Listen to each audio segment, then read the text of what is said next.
यज्ञ शिष्टा स्नेह संतो, अगले उसमें पढ़ेंगे हम 3.12 और 13 में गीता इसका जवाब देती है बहुत प्रेम से। यज्ञ शिष्टा स्नेह संतो मुच्यन्ते सर्व किल्बिषा।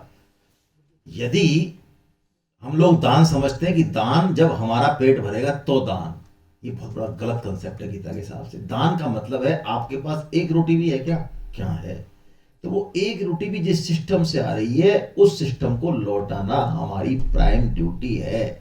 नहीं लौटाए तो आप जहर खा रहे हैं, पाप खा रहे हैं, कभी पोषण नहीं होगा आपका। आपको पता है हमारे यहाँ गाय को रोटी क्यों दी जाती है, कुत्ते को रोटी क्यों दी जाती है, पेट पक्षियों की पूजा क्यों की जाती है? आपको लगता हो गाय को हम पाल रहे हैं, ऐसी गलतफहमी कभी मत पाल लेना। गाय को रोटी दे के गाय हमारा पालन है, ऐसा कैसे मान ले, तो बात उल्टी है। श्रद्धा के बेस पे मनवाना चाह रहे हो आप, नहीं ऐसा ही है। उस अन्न में जो पाप है, जो दोष है, जो कि है ही, जो उसमें हिंसा है, जो कि है ही मतलब हम कितना ही बढ़िया तरीके से अन्न ले आए, कितना ही बढ़िया तरीके से बना लें, उसमें जीव हिंसा होगी, बहुत सारे पाप होंगे ही, सिस्टम में डिफॉल्ट है।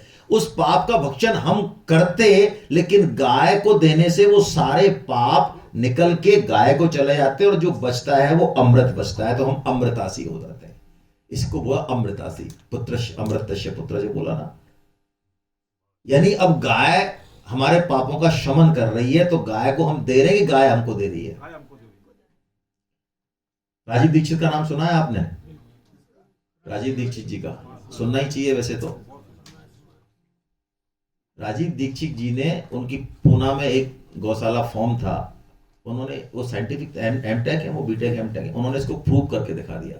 क्योंकि हमारी बुद्धि क्या साइंटिफिक मानती है ना, थोड़ा सा आजकल पढ़े लिखे ज्यादा नहीं है लेकिन ज्यादा होने का दम है हमारा। उन्होंने संख्या खिलाया गाय को, क्या खिलाया?